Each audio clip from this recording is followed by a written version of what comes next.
Hello guys, welcome back to my channel.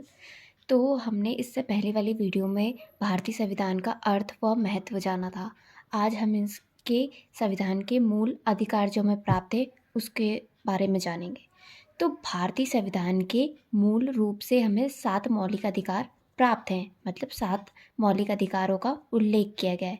किंतु 1979 के 44वें संशोधन के द्वारा इन अधिकारों में से संपत्ति का जो अधिकार है उसको समाप्त कर दिया गया है। ठीक है, अब हम इसके जो अधिकार हमें दिए गए हैं उनके बारे में जान लेते हैं। पहला हमारा है समानता का अधिकार। ठीक है, समानता का अधिकार हमें आर्टिकल 14 से 18 तक मिले हैं। राइट टू इक्वालिटी का अधिकार जो है वो हमें आर्टिकल 14 से 18 मतलब 14 से 18 तक मिले हुए हैं। तो भारतीय संविधान के मूल अधिकारों में सर्वप्रथम स्थान समानता के अधिकार को दिया गया है। ठीक है, हमारा जो पहला अधिकार है समानता का अधिकार है उसको सर्वश्रेष्ठ अधिकार माना गया है। तो प्रोफेसर श्रीनिवासन ने कहा है कि इस अधिकार का उद्देश्य नागरिकों को राज्य के द्वारा प्रशासनिक और वैधानिक क्षेत्रों में किए जाने वाले भेदभाव पूर्ण व्यवहार से सुरक्षित करना है और सामाजिक असमानता के असंस्कृत रूप को कम करना है। ठीक है, अब भारतीय संविधान में नागरिकों को निम्न प्रकार से उसकी समानताएं बताई गई हैं।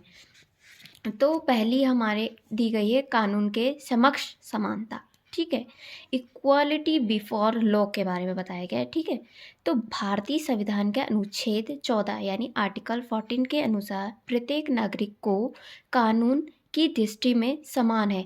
मतलब आर्टिकल 14 हमें बताता है कि हमें कानून जो है नागरिकों का जो कानून है वो समान है, सबके लिए बराबर है। ठीक है, उससे कानून का संरक्षण समान रूप से प्राप्त होगा। जो कानून की जो संरक्षण दिया जाएगा उसको समान रूप से दिया जाएगा। ठीक है, आर्टिकल 14 कानून के समक्ष समानता के द्वारा भारत के विधान के शासन की स्थापना की गई है, यानी रूल ऑफ लॉ की स्थापना की गई है।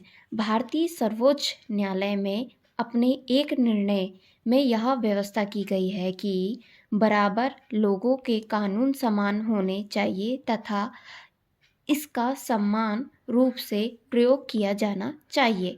ठीक है, तो हमारा कानून जो हमारा समानता का अधिकार है उसमें हमारा जो आर्टिकल 14 हमें बताता है कि कानून के समक्ष समानता, यानी हमें कानून जो है हमारा वो सबके लिए समान है, ना कोई बड़ा छोटा जो भी है उसके लिए सबके लिए समान कानून होता है।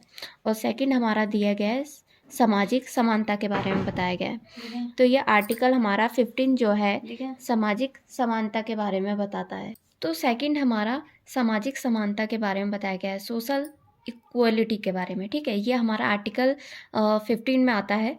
तो भारतीय संविधान के आर्टिकल 15 में या अनुच्छेद 15 में यह व्यवस्था की गई है कि धर्म, वंश, जाति, लिंग एवं जन्म स्थान अथवा उसमें से किसी एक के आधार पर राज्य किसी के साथ भेदभाव नहीं करेगा। क्या हमें आर्टिकल 15 ये बताता है कि धर्म, वंश, जाति, लिंग एवं जन्म के स्थान पर उसमें किसी भी प्रकार का भेदभाव नहीं किया जाएगा राज्य के अलावा। केवल धर्म, वंश, जाति, लिंग, जन्म अथवा इनमें से किसी आधार पर भारतीय नागरिकों को दुकानों, सार्वजनिक भोजनालयों जो भोजनालय होते हैं, होटल, सार्वजनिक मनोरंजन के स्थानों पर प्रवेश करने की रोका नहीं जा सकता है। ठीक है, हमारा आर्टिकल 15 ये आर्टिकल 16 में हमें सब नागरिकों के लिए सरकारी पद की नियुक्ति के लिए समान अवसर प्राप्त होंगे। और सेकंड पार्ट में यानी दूसरे भाग में हमें ये बताया गया है कि केवल धर्म, वंश, जाति, लिंग और जन्म स्थान या इसमें से किसी के आधार पर किसी नागरिक के आधार पर किसी नागरिकों की सरकारी नौकरी अथवा पद के लिए अयोग्यता नहीं होगी और ना ही किसी प्रकार का भेदभाव किया जाएगा। तो अब हम इसके फोर्थ में देख लेते हैं क्या दिया गया आर्टिकल, यानी हमारा 17 क्या बताता है हमें अस्पृश्यता का अंत। ठीक है, तो आर्टिकल 14 मतलब 17 हमारा क्या कहता है कि इसमें छुआछूत को समाप्त किया गया है, इसके आचरण करने पर दंड की व्यवस्था की गई है। तो 5वां हम देख लेते हैं, पदवियों का अंत।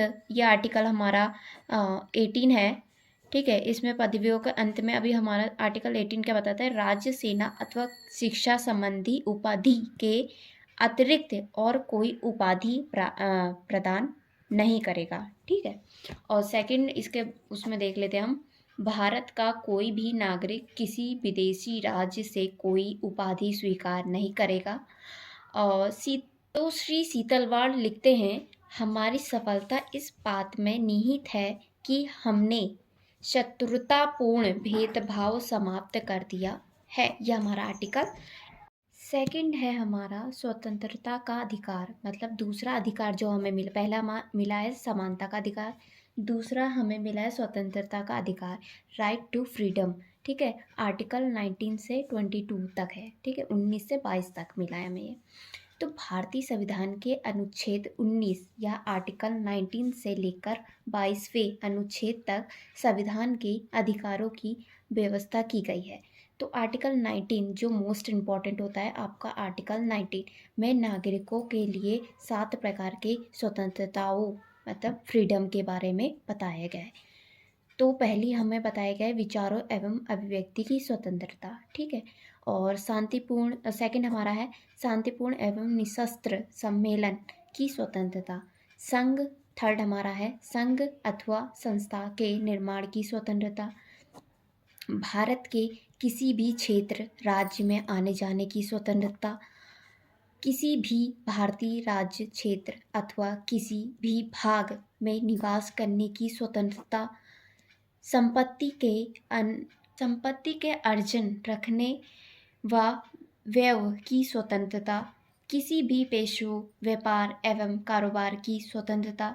उपरोक्त स्वतंत्रताओं के उपयोग पर राज्य को प्रतिबंध लगाने की भी अधिकार दिया गया है, मतलब राज्य में प्रतिबंध लगाने का भी अधिकार दिया गया है। राज्य की सुरक्षा, शिष्टाचार, न्यायालय का अपागम या उपागम व इन आधारों के लिए उत्तेजना फैलाने के लिए आती है, ठीक है। जो हमने देखा था अभी, जो स्वतंत्रता का अधिकार है, राइट टू फ्रीडम, हमें जो मिली है 19 से 22 तक जिसमें आर्टिकल बताए गए हैं, उसमें इन सब अधिकारों के बारे में बताया गया है हमें, ठीक है, कि हमें किस किस प्रकार की स्वतंत्रता दी गई है। हमने आर्टिकल 19 के बारे में पूरा जाना, तो अब आर्टिकल 20 के बारे में नेक्स्ट वीडियो में जानेंगे। तब तक के लिए धन्यवाद। लाइक करें, शेयर करें, सब्सक्राइब करें। Thank you.